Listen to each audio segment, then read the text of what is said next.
गुरुर्ब्रह्मा गुरुर्विष्णु गुरुर्देवो महेश्वरः गुरुर्साक्षात् परब्रह्म तस्मै श्री गुरवे नमः। निधये सर्वविद्यानां भिषजे भवरोगिणां गुरुवे सर्वलोकानां श्री दक्षिणामूर्तये नमः। ॐ साईश्वराय विद्महे सत्यदेवाय धीमहि तन्नः सर्वप्रचोदयात्। ॐ साईश्वराय विद्महे सत्यदेवाय धीमहि तन्नः सर्वप्रचोदयात्। ॐ साईश्वराय विद्महे सत्यदेवाय धीमहि तन्नः सर्वप्रचोदयात्।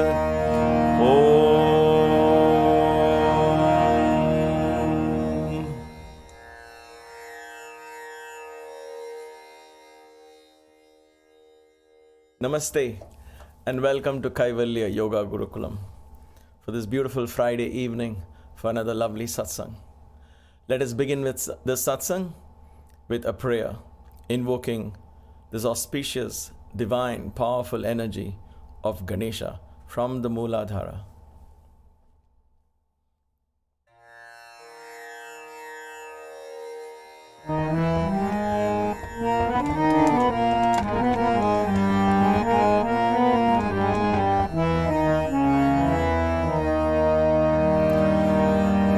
ॐ गं गणपतये नमः। ॐ गं गणपतये नमः। ॐ गं गणपतये नमः।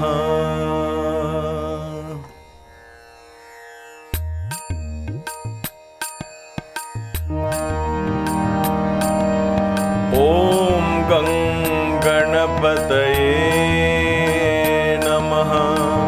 ॐ गं गणपतये नमः। ॐ गं गणपतये नमः। ॐ गं गणपतये नमः। ॐ गं गणपतये नमः। ॐ गं गणपतये नमः। ॐ गं गणपतये नमः। ॐ गं गणपतये नमः। ॐ गं गणपतये नमः। ॐ गं गणपतये नमः। ॐ गं गणपतये नमः। ॐ गं गणपतये नमः।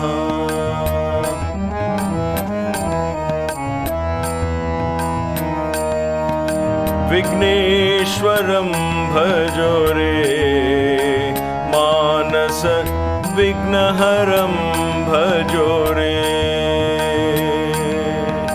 विघ्नेश्वरं भजो रे मानस विघ्नहरं भजो रे।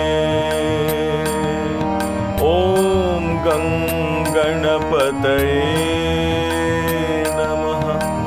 ॐ गं गणपतये नमः।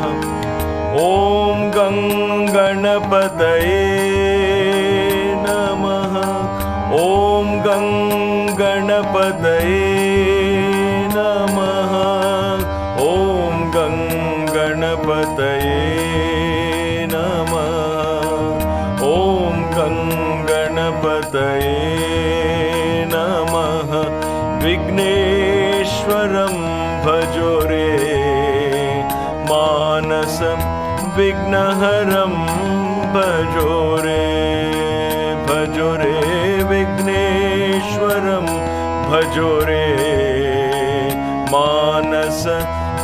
Vignaharam bhajo re, bhajo re Vigneshwaram, bhajo re Manasa, Vignaharam bhajo re Vigneshwaram, bhajo re Manasa, Vignaharam bhajo re Vigneshwaram bhajo re Manasa, Vignaharam bhajo re.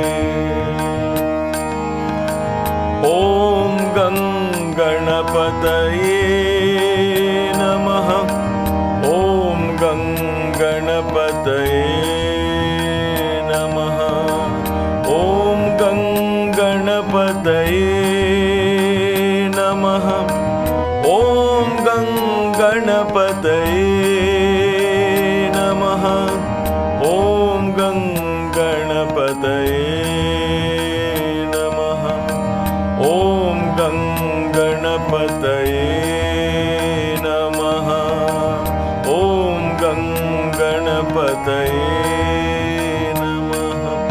Vigneshwaram bhajo re Manasa, Vignaharam bhajo re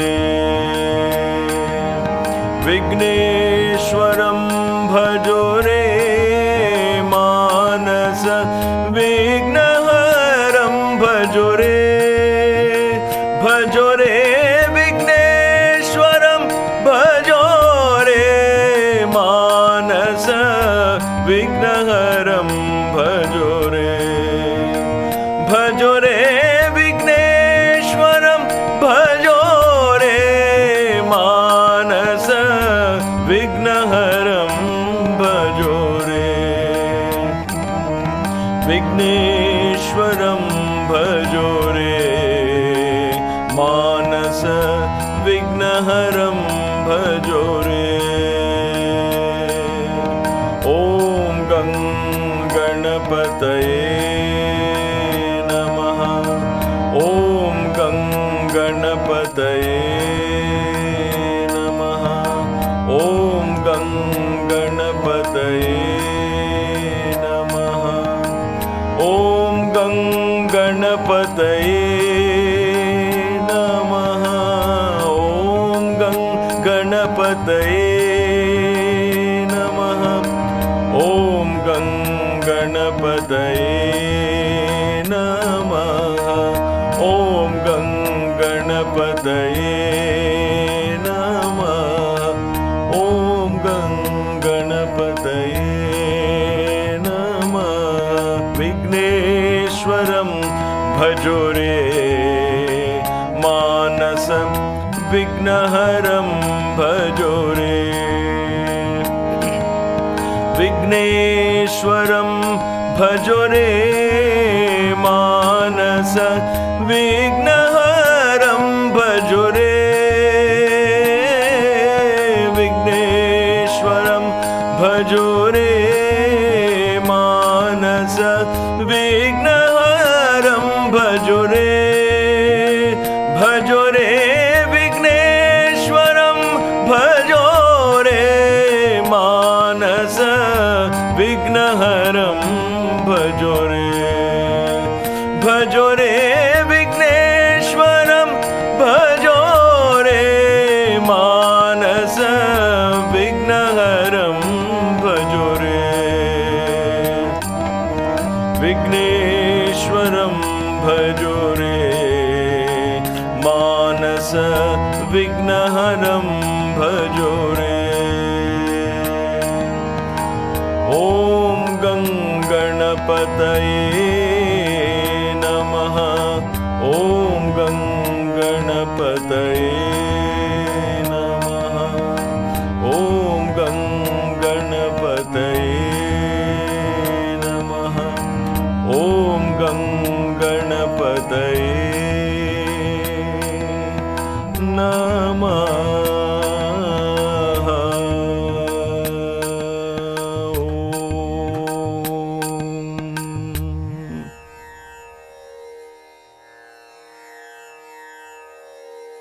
Shri Gurubhyo Namaha Harihi Om.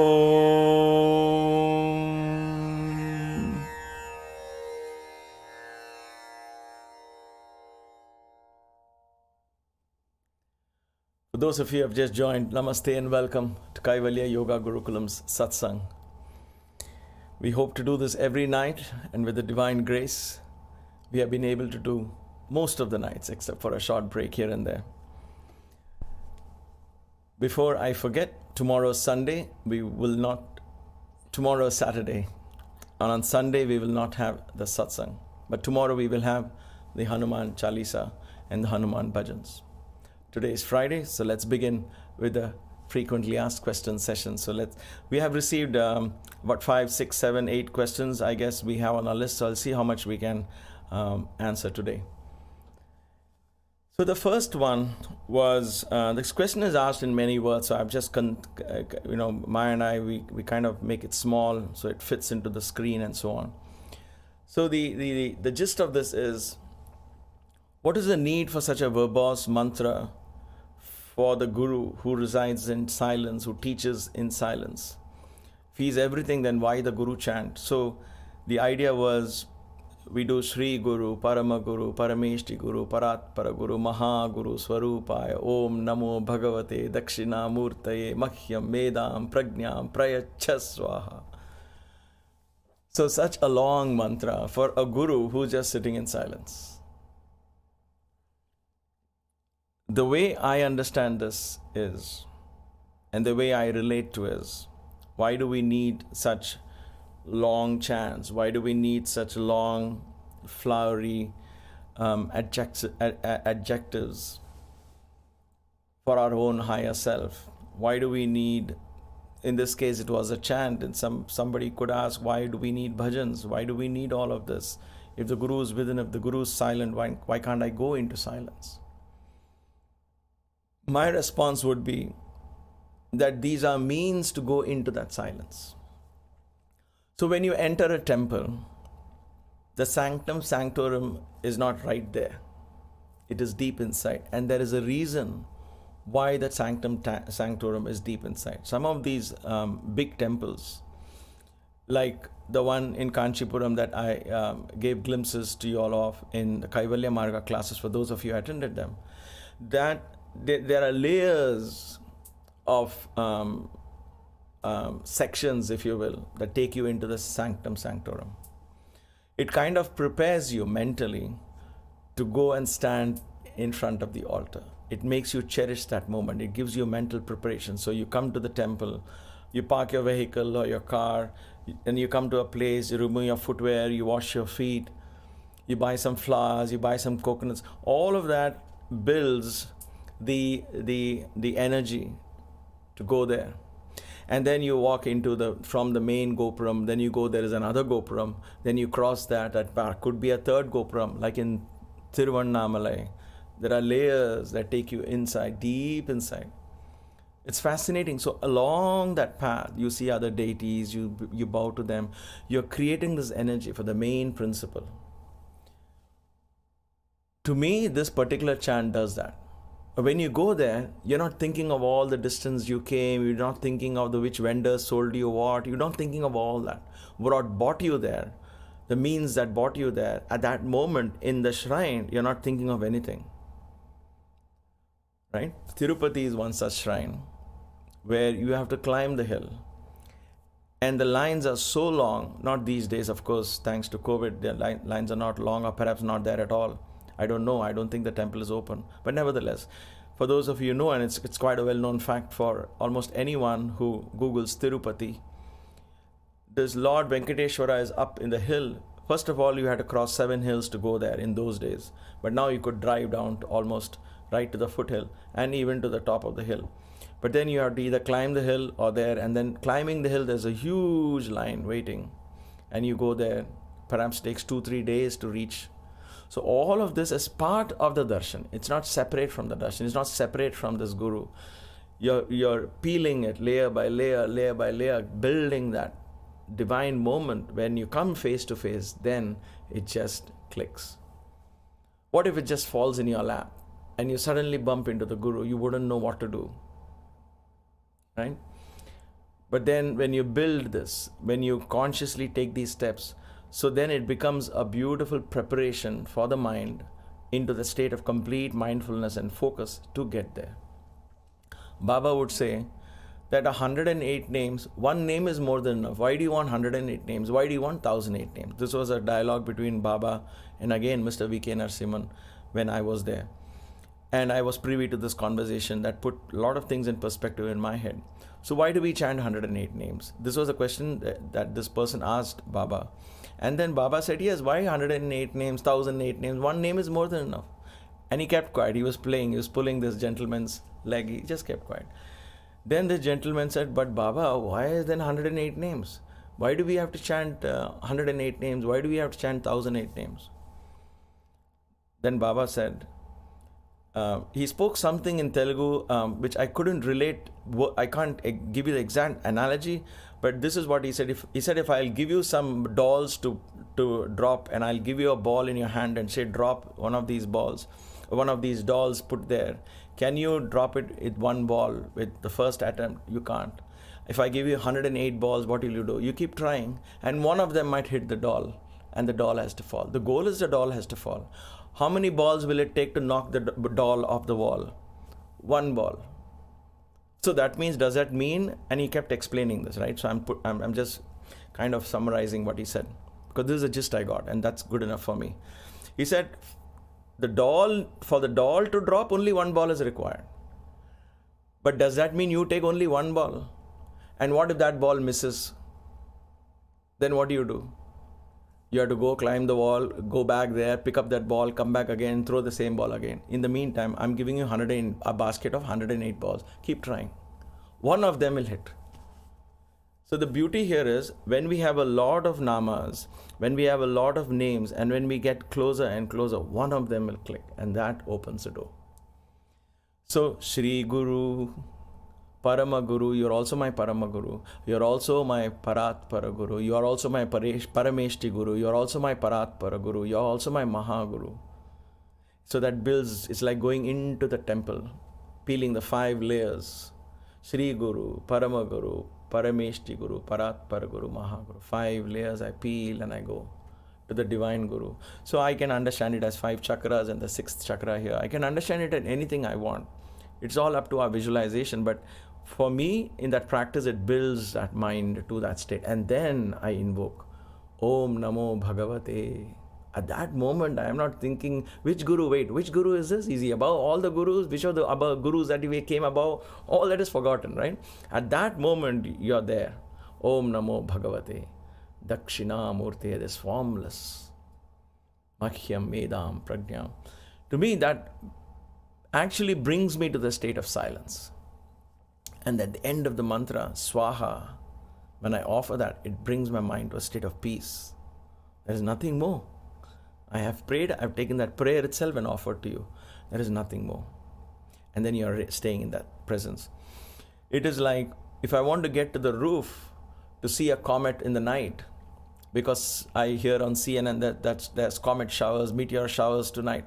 So I have to get to the roof. How do? There is a ladder. I climb the ladder. There could be 5 steps in the ladder, 10 steps, 15 steps in the ladder. I climb all the 15 steps. I get to the roof. I don't need the ladder anymore.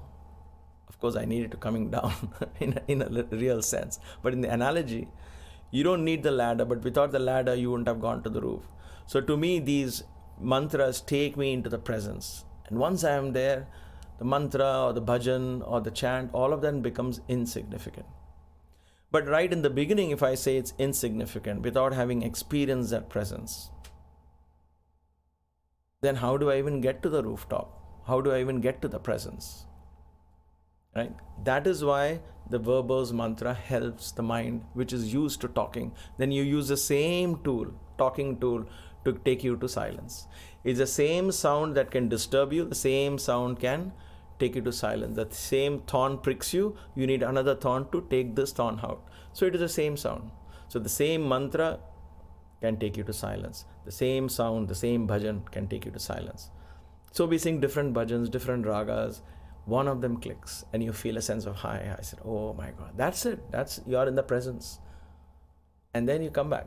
And that's how it happens. So for me, this is a beautiful way to reach that presence of the Guru. So it is a very important tool to practice the chant fully. Hopefully that answers your question. All right, the next one is, why are there 3 chants during invocation? Why not just one? This was with reference to, why do we do Om Bhuhu Purusham Shri Dakshinamoorthy Swarupaya? So why do we do Om Bhuhu, Om Bhuva, Om Swa, and then Om Bhur Bhuvaswa? This is the same, it's in line with what I said previously. Om Bhuhu is on the physical plane, the gross plane. From this plane, I invoke the Shiva consciousness in the form of Dakshinamurti. In other words, I want him to manifest physically for me. I want to experience him in a physical sense. I want the senses to experience him. So we invoke him in a physical sense, in this reality, in this dimension. Then in the astral plane, I invoke through my emotions, through my mind, through my mental concepts, beliefs, core patterns of thinking. From all that, I draw the essence of the Samba Sadashiva and say, come to me in my mind as well. In other words, I'm filling my being. And in the third, in the causal plane, the mind that is causing all of this, the chitta, the deep, unconscious, the subconscious mind, even from there, come to me and fill all of this. Come to me in the form of Dakshinamurti. So, Bhur, Bhuvaha, Suvaha, come to me from all these planes. So, in the finally, I just, for my own meditation, I say, Om Bhur, Bhuva, Suvaha, Purusham. So this Purusha, I'm calling you from all these 3 planes, come in, allow me, fulfill, in other words, immerse yourself in all the 3 planes. So I can experience you in my mind, I can experience you physically, I can experience you deep inside in the causal plane as well. So that is why we need the 3 chants. Again, you can just say it once. If it helps, your mind can just straight away go there, that's fine.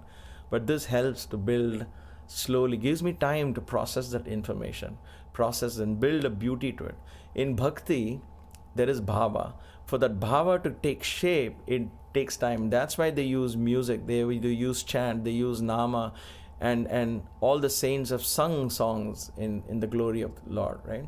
So there is singing, there is chanting, there is a beauty to it. So it invokes the emotions and channelizes them towards the spirit. So that is why we do it 3 times. And not just 1. Actually, we do it 4 times because the 4th one is a summary of all the 3 put together. Hopefully that satisfied your answer, or satisfied you rather. Okay, how does one go from being a caterpillar to a butterfly? How does one transcend from the crescent to the bindu? This was in relation to the Om, but I thought I'll answer it here because this is what we are talking of, right? From being a caterpillar, from being the lower self, how do I go to this higher self? How does that happen? Is it effort or is it grace? That was part of the question. Should I put in effort?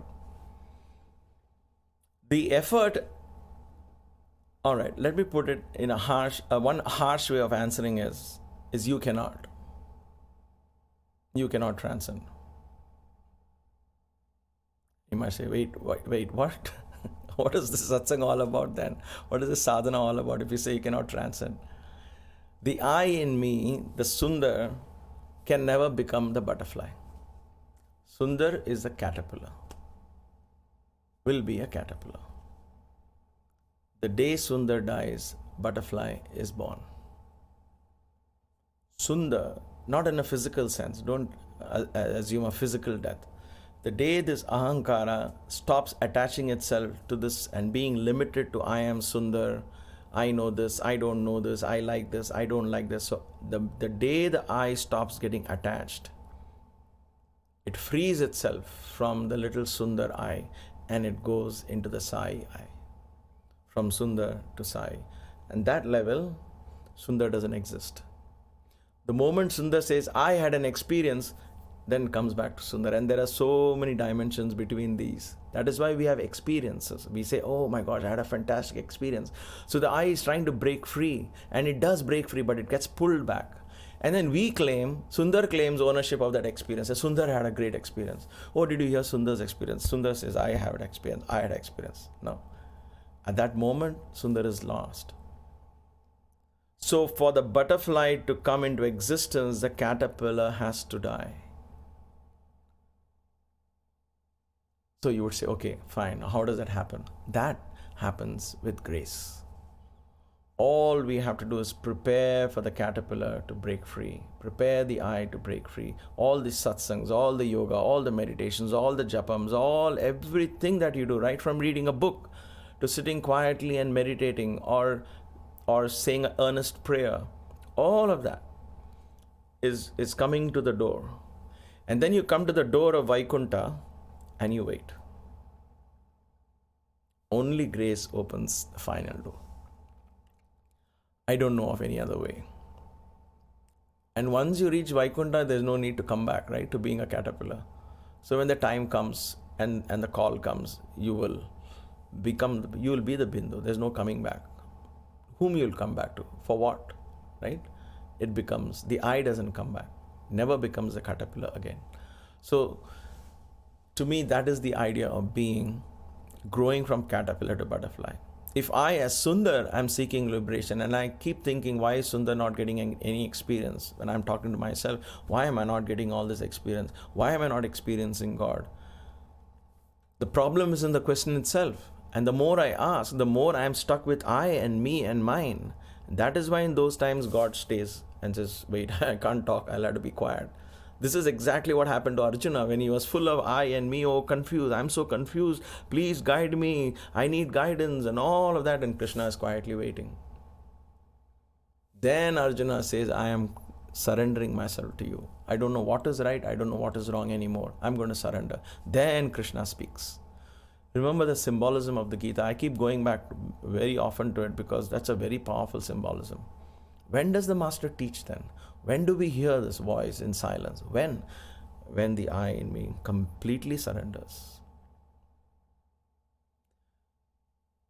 So here we need to resist the temptation of convincing, oh, I need to do some sadhana. Oh, I wasted the whole day. I didn't do any sadhana. I've been busy with my work. I was busy cooking. I didn't do any sadhana. Oh, I have to do some sadhana. That is all an ego trapping you into that sadhana mode. Sadhana is good. That is why you offer the sadhana as well. Never take ownership of anything that you do. So if Baba were to ask me what sadhana you do, I'll look at him, I'll say, I offer everything, Baba. I don't do anything. I don't want the ownership of anything. You decide. You know, Baba. If he were to ask me, I would say, you know him. You know, Baba. You know. I wouldn't give him a list of, I do yoga, Baba. I do sadhana. I do meditation. I do this. I do that. Then Baba will say, very good. Manchidi. And he'll go away. In other words, he's a good. You're so full of what you're doing. Very good. Blessings. Go. But when you are in his presence, you say, I don't know. I offer everything to you. Don't claim ownership of your practice. Don't claim ownership. Allow the caterpillar to die. That is not easy.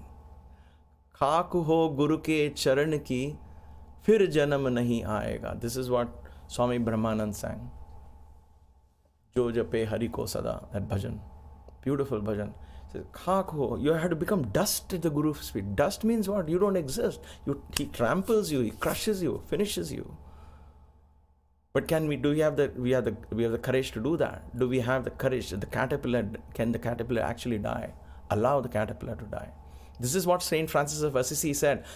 It is in dying that I am born to eternal life. Jesus had to die for Christ to be born. The I in me, Sunder, has to die for Sai to be born. Think about that. And that happens with grace. Allow grace now. Trust and enjoy the journey. Very good question, though. Thank you for asking.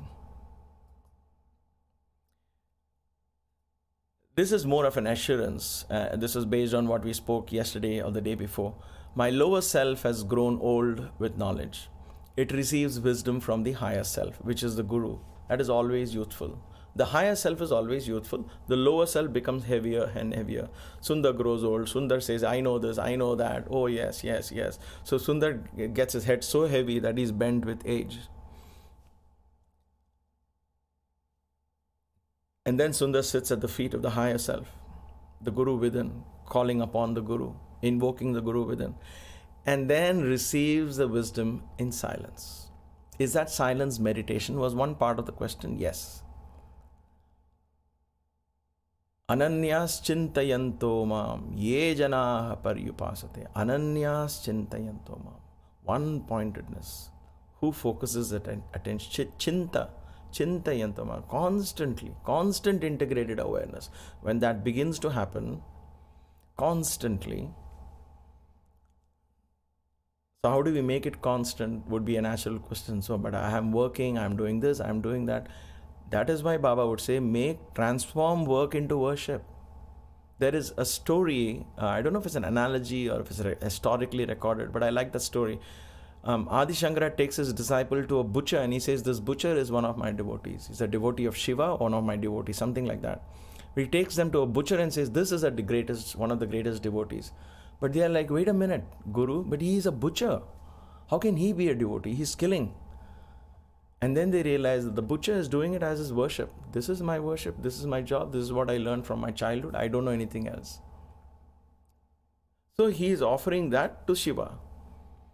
That offering, work becomes worship. Work becomes worship.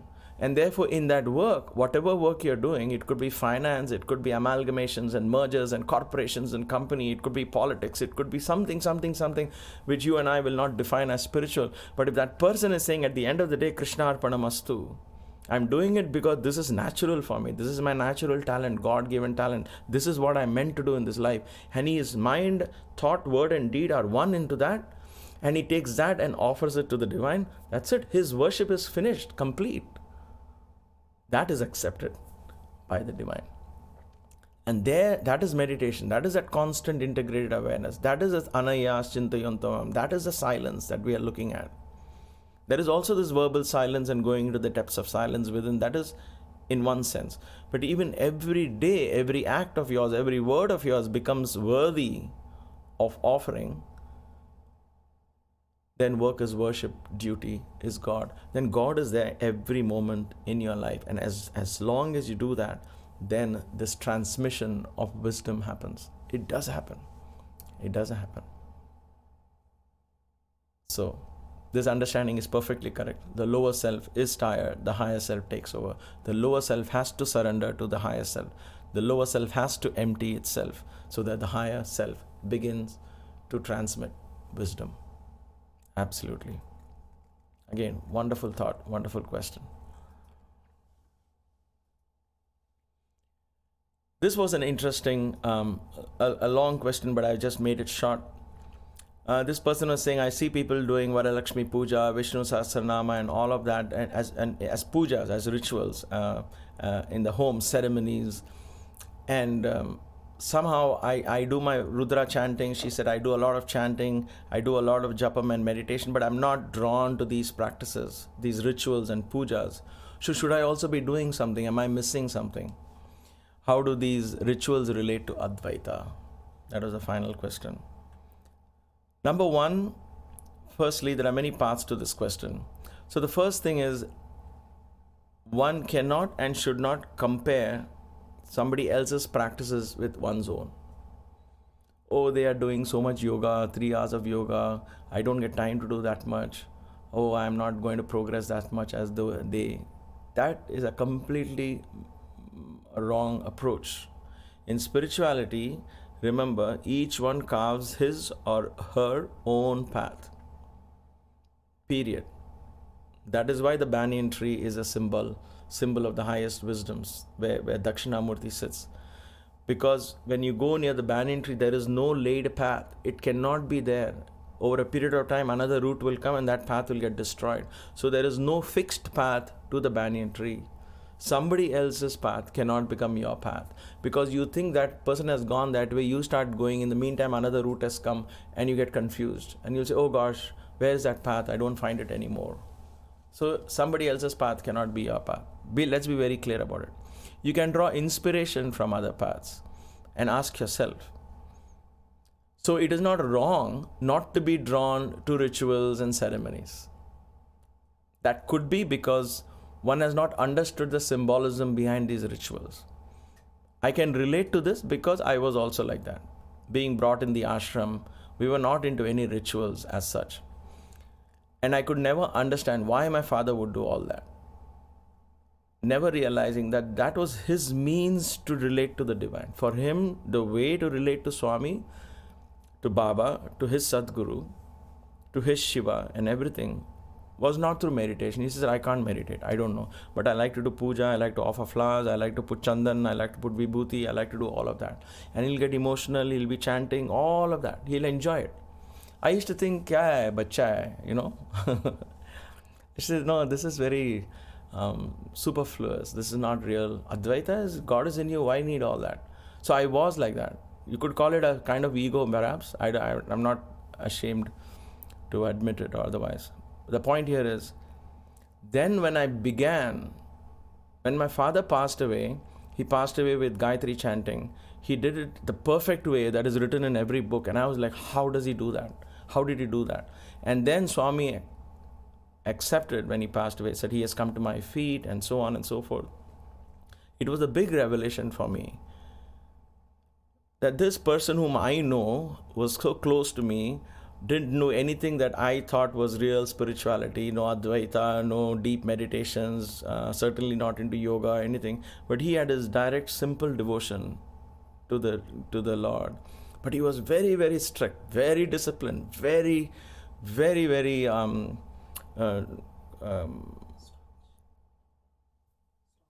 very staunch in his practice. Thank you, Maya. Very staunch in his practice. And so he would not waver even for a single morning. If you'd sleep at 1 o'clock in the night, also early morning, he will get up and do his puja. And nobody knows what was inside him, right? He was a man of very few words. But it worked for him. The way I have witnessed his life, the way I witnessed his death, the way Swami accepted, Baba accepted his death and everything. It was fascinating. There's a whole story. I've said it somewhere else.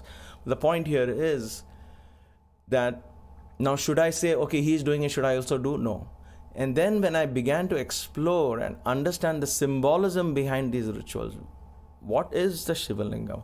Why am I doing these Abhishekams? What is the meaning of milk coming down? First it's milk, then it's yogurt, then it is... So we will learn this when we understand the Upasana Marga.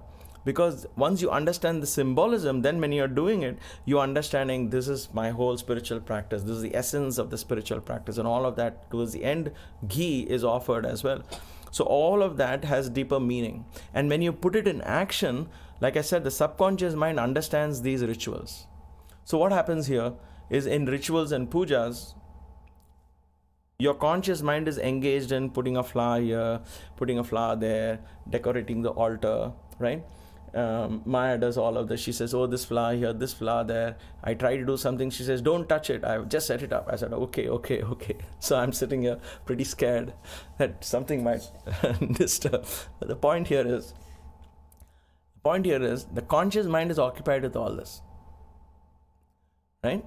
Whether this is necessary or not, it is irrelevant because the conscious mind is occupied. But the subconscious mind gets a chance to slip in because the conscious mind is occupied. The Gurkha, the watchman, is so occupied with these that he doesn't see this subconscious mind actually going in, deeply engaged in the energy of the deity. That is what it is all about. Rituals. The whole tantrism, the tantra, tantra is not wrong, like I've said it earlier as well. There is a right-hand path and left-hand path. The right-hand path is all the pujas that we do. The Agama Shastras and all, they put a lot of restrictions so that you become very mindful. If they were to say, just offer any flower, what God doesn't mind, so you will become lazy, you will just pick up some flower in your garden and offer it. Where is the necessity for you to go all the way to the market, pick up those kind of flowers? You become mindful, right? There are medicinal value in certain plants. They said offer 21 types of grasses, 21 types of flowers to Ganesha, 21 types, and they mention which ones. So when you touch all of them, there is medicinal aspects. So many things are there, so many aspects to these rituals. Once you understand all of that, then you begin to say, wow, I didn't know there was so much into it. So I also want to do it. Now why do you want to do it? Not because you want to please some God sitting out there. But in order to reach, you found another path opening to that same mansion. So meditation. So is this different from Advaita? No, it's not. It is a path to Advaita. It is a path to oneness. When it comes to Shiva Tattva, pujas to Shiva, ultimately I am Shiva is the goal.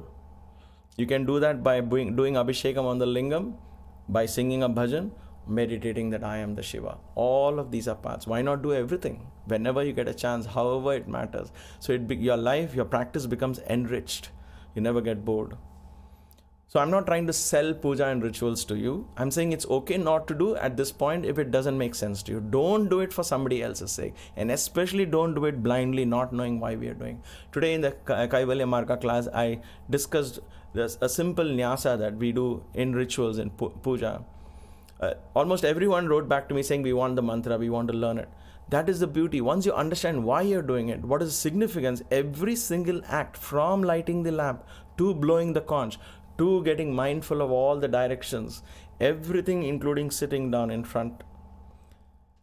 And all of that makes you, it's a very powerful practice. And the more I've been doing it in the last 18 years or so, 15 years, 18 years or so, and especially more since we opened the Gurukulam that we invite others to do as well, it has become a fantastic path. It's like a celebration of all my spiritual practices all these years. It becomes, for me, at a personal level, it becomes a celebration. It becomes beautiful. So there is beauty in every path. All of them lead to Advaita. They're all paths to Advaita. In Advaita, once you establish in Advaita, there, the I doesn't exist in Advaita. The little I doesn't exist, right? We are going back to that caterpillar, become the butterfly. Once we become the butterfly, then what is Advaita, Advaita, all that really? You are the butterfly now. You become. So this is all related to the caterpillar. And every path is a beautiful path. So ask yourself that question. Any of you here who are thinking, should I do rituals? Should I not do? Should I go to temples? I don't feel like going to temples. Don't go to temples. Don't do it if you don't feel like it. But don't do that because of laziness. But ask yourself genuinely, I would like to know more. And if I learn and do understand the significance, then I'm ready to explore that. That openness you keep. And the divine will guide you if it's required in your life. If you need it, the opportunities will come and you'll say, aha, now I'm making sense. I'm really drawn to doing this. That's the beauty of it. Okay? So please don't copy somebody else for the sake of copying. That is not spirituality. That is what has happened in religion. It has become dogmatic. It has become ritualistic. We have institutionalized gods. We have institutionalized beliefs. We cannot do that. There is some element of value system that we need to understand and then break free from that. Each one of us has to take the essence of our master's teaching and express it in the way it makes sense in your heart. That's why I keep telling you, I'm only sharing what I know. These are my perspectives.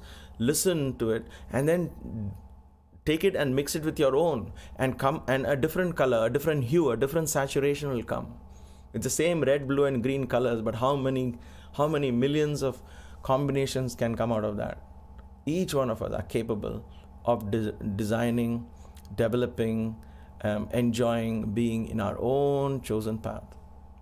Be confident about that. Know that the divine is giving you that. So be in that. Don't simply walk in somebody else's path just because everybody else is doing it. It won't work in spirituality. So hopefully that helped.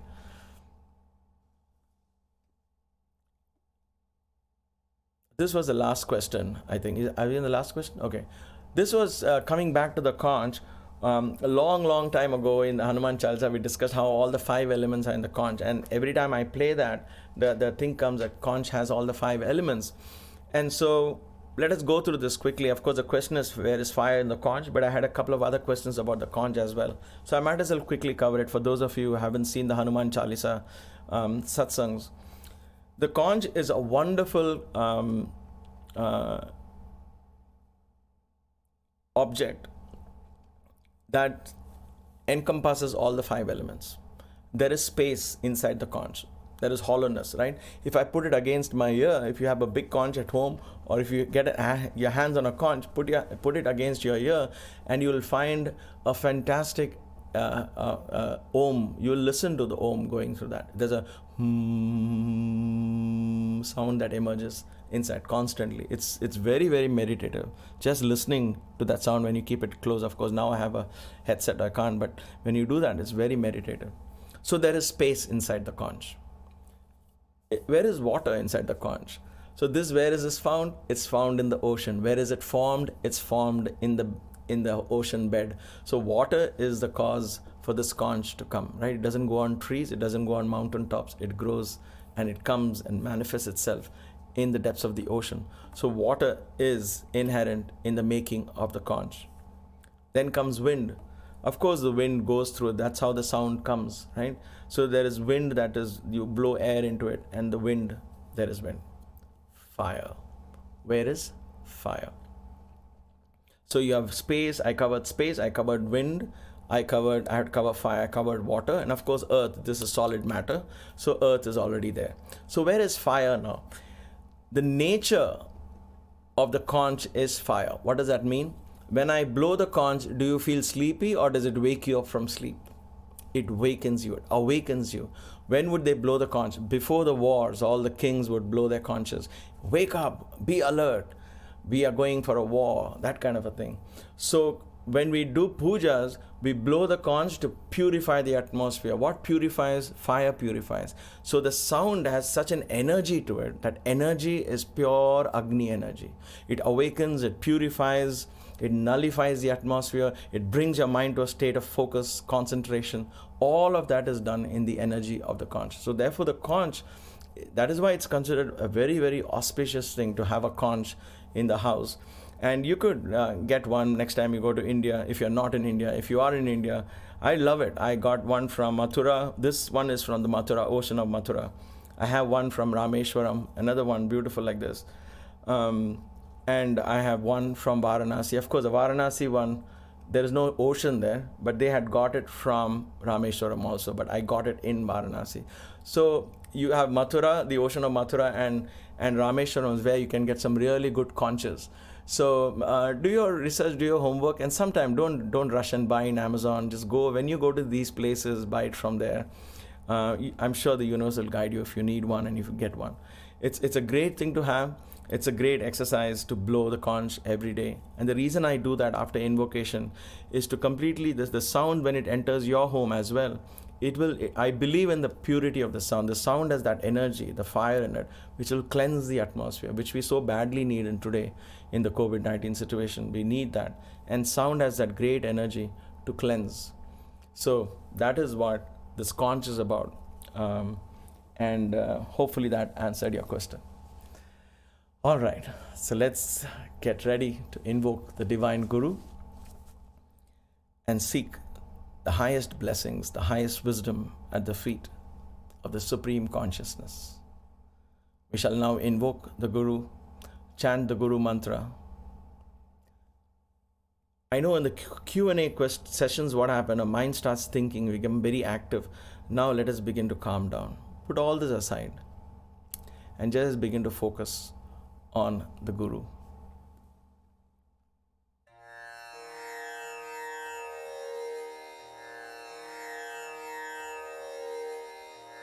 Om Bhuh Purusham Shri Dakshinamoorthy Rupaya Shri Samba Sadashivam Avahayami. Om Bhuvah Purusham Shri Dakshinamoorthy Rupaya Shri Samba Sadashivam Avahayami. Om Suvah Purusham Shri Dakshinamoorthy Rupaya Shri Samba Sadashivam Avahayami. Om Bhurbhuvasuvah Purusham Shri Dakshinamoorthy Rupaya Shri Samba Sadashivam Avahayami.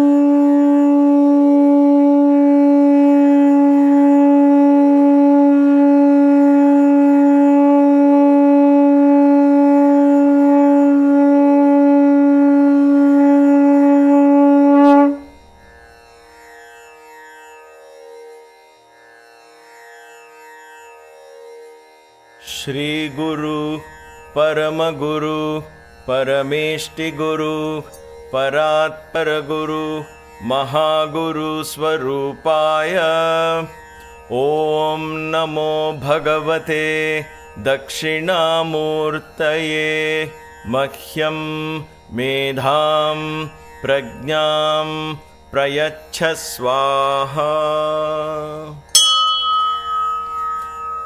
Shri Guru Paramaguru Parameshti Guru Paratpara Guru Mahaguru Swarupaya Om Namo Bhagavate Dakshinamurtaye Mahyam Medham Prajnam Prayachha Swaha.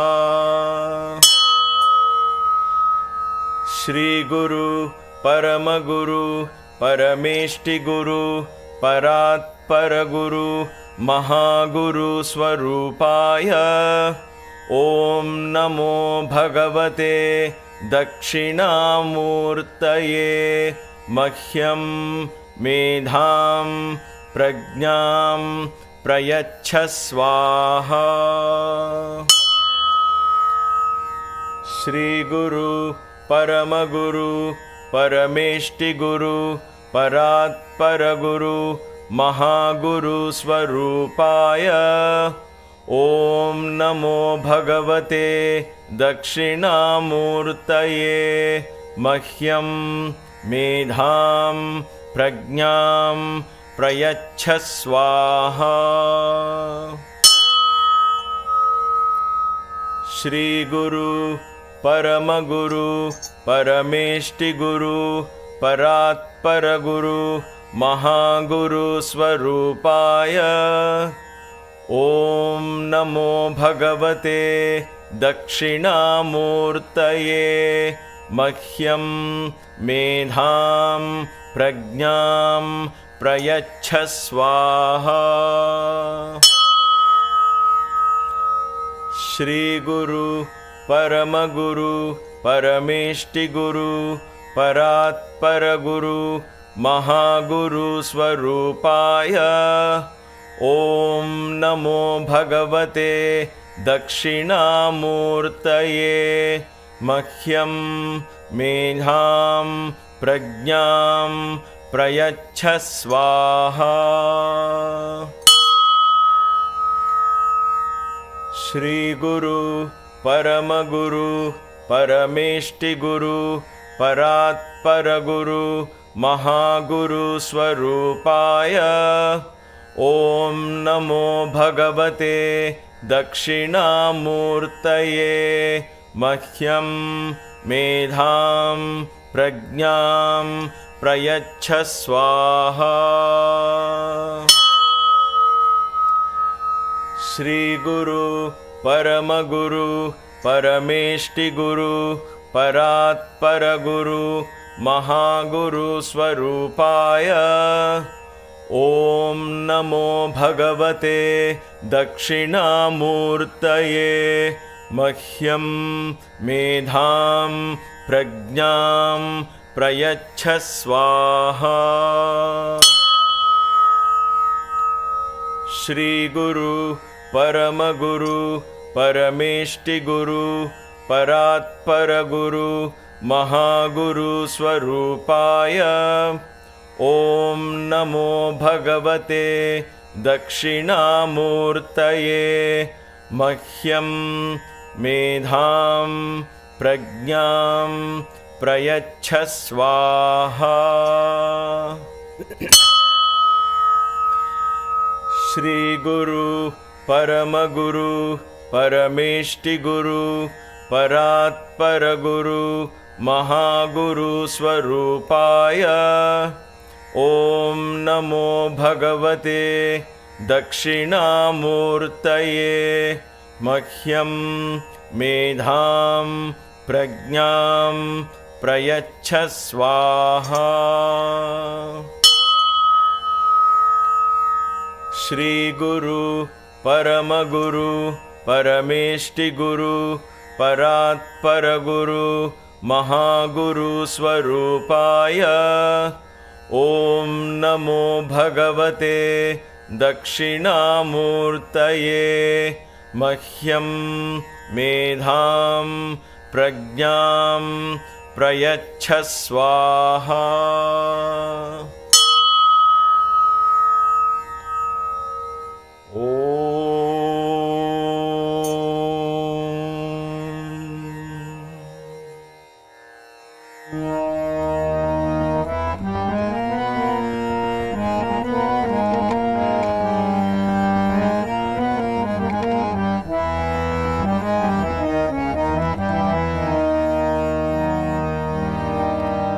ॐ सद्गुरुवे नमः।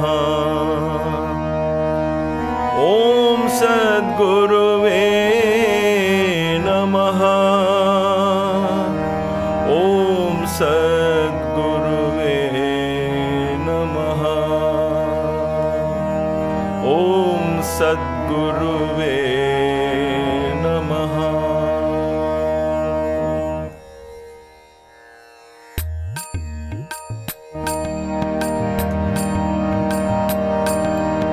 ॐ सद्गुरुवे नमः। ॐ सद्गुरुवे नमः। ॐ सद्गुरुवे नमः। ॐ सद्गुरुवे नमः।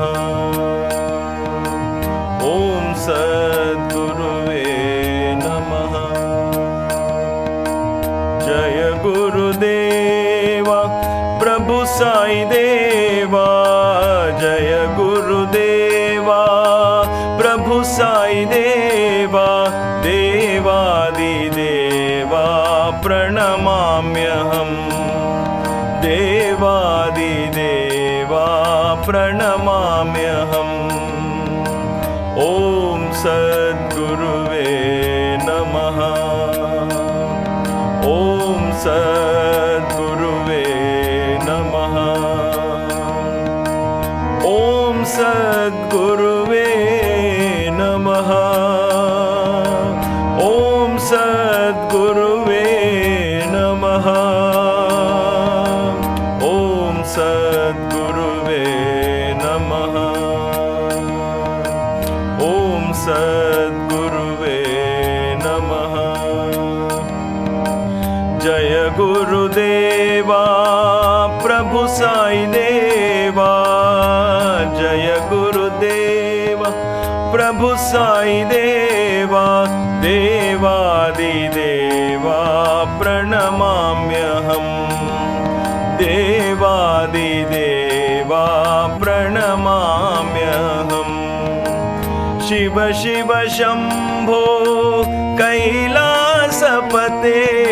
शिव शिव शम्भो कैलासपते। शिव शिव शम्भो कैलासपते। पर्तिपुरीश्वर पालय मां। पर्तिपुरीश्वर पालय मां। देवादिदेवा प्रणमाम्यहम्। देवादिदेवा प्रणमाम्यहम्। ॐ सद्गुरुवे नमः। ॐ सद्गुरुवे नमः। ॐ सद्गुरुवे नमः। ॐ सद्गुरुवे नमः। ॐ सद्गुरुवे नमः। ॐ सद्गुरुवे नमः। ॐ सद्गुरुवे नमः। जय गुरुदेवा प्रभु साई देवा। जय गुरुदेवा प्रभु साई देवा। देवादिदेवा प्रणमाम्यहम्। देवादिदेवा प्रणमाम्यहम्। शिव शिव शंभो कैलासपते शिव शिव शंभो कैलासपते पर्तिपुरीश्वर पालय मां पर्तिपुरीश्वर पालय मां देवादिदेवा प्रणमाम्यहम् देवादिदेवा प्रणमाम्यहम् ॐ सद्गुरुवे नमः ॐ सद्गुरुवे नमः ॐ सद्गुरुवे नमः ॐ सद्गुरुवे नमः ॐ सद्गुरुवे नमः ॐ सद्गुरुवे नमः ॐ सद्गुरुवे नमः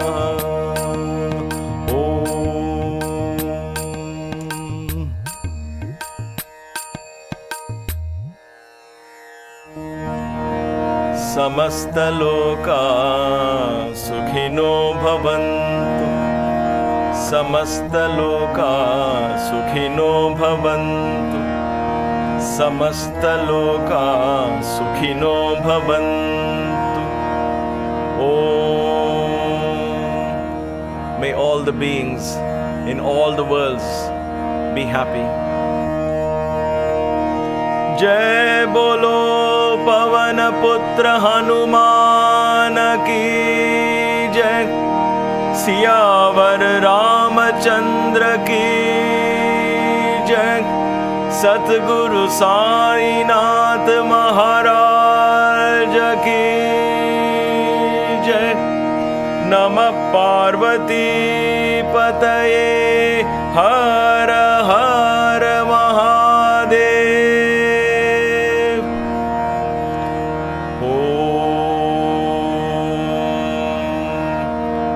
शांति शांति